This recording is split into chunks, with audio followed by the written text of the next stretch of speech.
നമസ്കാരം. വയനാട്ടിൽ നവ്യ ഹരിദാസിനോട് BJP നേതൃത്വം ചെയ്ത് കൊലച്ചതിയാണ്.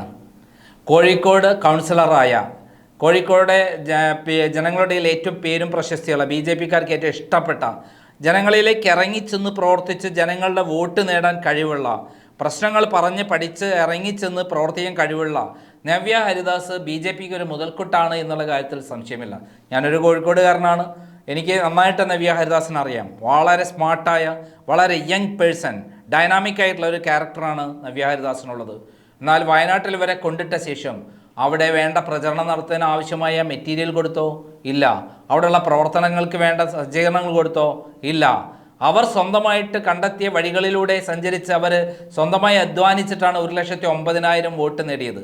BJPക്ക് കഴിഞ്ഞ ആഴ്ച കിട്ടിയ 1,41,000 വോട്ട് കെ സുരേന്ദ്രന് കിട്ടിയ വോട്ടിനേക്കാൾ കൂടുതൽ നേടാൻ കഴിയുമായിരുന്നു. പ്രിയങ്ക ഗാന്ധിയോട് ഏറ്റുമുട്ടുമ്പോൾ ശക്തമായി ഏറ്റുമുട്ടി അവരുടെ വോട്ട് കുറയ്ക്കേണ്ടത് BJPയുടെ ആവശ്യമായിരുന്നു. കാരണം നാഷണൽ ലീഡറാണ് പ്രിയങ്ക ഗാന്ധി. രാഹുൽ ഗാന്ധിയുടെ സഹോദരിയാണ്. ഇന്ദിരാഗാന്ധിയുടെ മകൻ്റെ മകളാണ്. മാത്രമല്ല ഇന്ത്യയിൽ BJP ഏറ്റവും ഏറ്റുമുട്ടുന്നത് രാഹുൽ ഗാന്ധിയായിട്ടും പ്രിയങ്ക ഗാന്ധിയുമായിട്ടാണ്. അപ്പോൾ പ്രിയങ്ക ഗാന്ധിയുടെ ഭൂരിപക്ഷം ഏറ്റവും താഴേക്ക് കുറച്ച് ഇല്ലാതാക്കിയതിൻ്റെ പ്രവർത്തനം നടത്തേണ്ടത് ആരാണ്? കേരള BJP ആണ്. എന്നാൽ കേരള BJP ചെയ്തെന്താ? വയനാട്ടിലേക്ക് ഏകദേശം 15 കോടി രൂപ വന്നു എന്നുള്ള വിവരമാണ് പുറത്തു വന്നിരിക്കുന്നത്. അവിടെ ചെലവാക്കിയതോ മാക്സിമം പോയാൽ ഒരു 25 ലക്ഷമോ 50 ലക്ഷമോ ചിലവാക്കിയിട്ടുണ്ടായിരിക്കാം.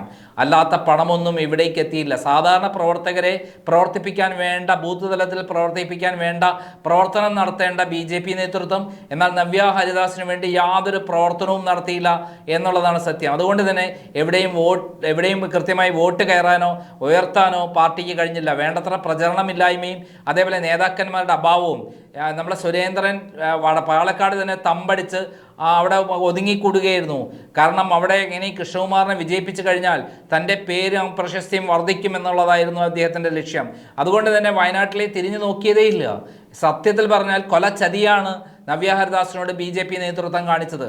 ഇപ്പോൾ അവിടെ കിട്ടിയ വോട്ടിൻ്റെ കണക്കൊന്നും അറിയണ്ടേ? BJPക്ക് വളരെ വളരെ വളരെ മോശമാണ്.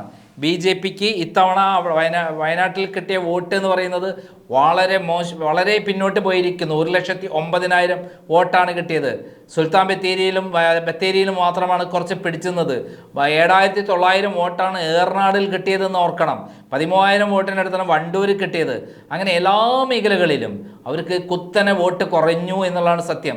ഇതിനൊക്കെ കാരണക്കാരനാരാണ്? K സുരേന്ദ്രനാണ്, V മുരളീധരനാണ്. അവിടെ ആകെ വന്ന ആരാ? ജോർജ് കുര്യനും അതേപോലെ സുരേഷ് ഗോപി ഒരു തവണ വന്ന് തല കാണിച്ച് സ്ഥലം വിട്ടു. ജോർജ് കുര്യനോ പിന്നെ അങ്ങോട്ട് തിരിഞ്ഞു നോക്കിയതേയില്ല. ഇങ്ങനെ BJPയെ നശിപ്പിക്കാനായി ഇറങ്ങിയ വേതാളങ്ങളാണ് സുരേന്ദ്രനും മുരളീധരനും എന്നുള്ള കാര്യത്തിൽ സംശയമില്ല.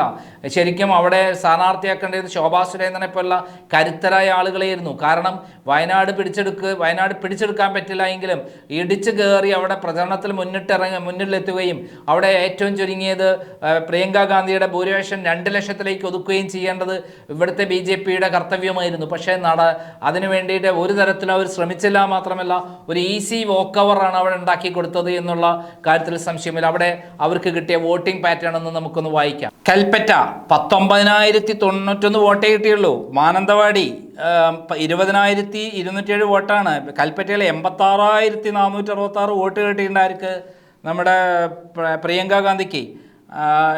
അതിൻ്റെ അർത്ഥം എത്ര? 70,000-ൽ മേലെ ഏകദേശം 76,000 വോട്ടിൻ്റെ ഭൂരിപക്ഷമാണ് ഇവർ തമ്മിലെ വ്യത്യാസം. അതേപോലെ മാനന്തവാടിയിൽ 74,829 വോട്ടാണ് പ്രിയങ്ക ഗാന്ധി കിട്ടിയത്. അതേസമയത്ത് നവ്യ ഹരിദാസിന് കിട്ടിയത് 20,207 വോട്ടാണ്. അതായത് 54,000 വോട്ടിൻ്റെ ഭൂരിപക്ഷമാണ്. ഇതേപോലെ ബത്തേരിയിൽ 83,571 വോട്ടാണ് കിട്ടിയിരിക്കുന്നത് പ്രിയങ്ക ഗാന്ധിക്ക്.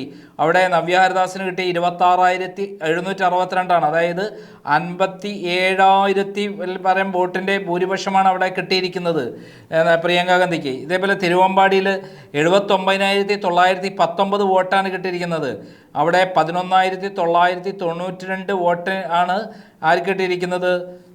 പിന്നെ നവ്യ ഹരിദാസിന് കിട്ടി. അതായത് ഏകദേശം 68,000 വോട്ടിൻ്റെ ഭൂരിപക്ഷമാണ്. ഏറനാട് 91,974 വോട്ടാണ് കിട്ടിയിരിക്കുന്നത് പ്രിയങ്ക ഗാന്ധിക്ക്. അവിടെ 7,455 വോട്ടേ നവ്യ ഹരിദാസിന് കിട്ടിയുള്ളൂ. അതായത് 84,500 വോട്ടിൻ്റെ ഭൂരിപക്ഷം എന്നൊക്കെ പറഞ്ഞാൽ എന്താണ് സ്ഥിതി? ഇതേപോലെ തന്നെ വണ്ടൂർ 1,06,140 വോട്ടാണ് കിട്ടിയിരിക്കുന്നത്. അവിടെ 10,132 വോട്ടാണ് ആർക്ക് കിട്ടിയിരിക്കുന്നത്? നവ്യ ഹരിദാസിന് കിട്ടിയിരിക്കുന്നത്. അതായത് 96,000 വോട്ടിൻ്റെ ഭൂരിപക്ഷം. നിലമ്പൂരിൽ 95,043 വോട്ടാണ് പ്രിയങ്ക ഗാന്ധി കിട്ടിയത്. അതേസമയം നവ്യ ഹരിദാസിനോ 13,555, അതായത് 82,000 വോട്ടിൻ്റെ ഭൂരിപക്ഷം. ഇതിനപ്പുറത്തേക്ക് നിർത്താതിരിക്കുക, കെട്ടിവെച്ച കാശും പോയി. ഇത് ചതിയായിപ്പോയി സുരേന്ദ്ര ചെയ്തത്. ആ പണവും എവിടെ? 10 കോടി കൊണ്ടേ 15 കോടി അവിടെ വന്നു എന്ന് പറയുന്നുണ്ട്. എവിടെ പണം? അത് കൃത്യമായി അറിയുന്നേ വേണം BJP പ്രവർത്തകർ. എന്തായാലും കേരളത്തിലെ BJP പ്രവർത്തകർ ഒറ്റക്കെട്ടായി സുരേന്ദ്രനെയും വി മുരളീധരനെതിരെയും ഒറ്റക്കെട്ടായിട്ട് ശബ്ദിച്ചു തുടങ്ങിയിരിക്കുന്നു എന്നുള്ളതാണ് സത്യം.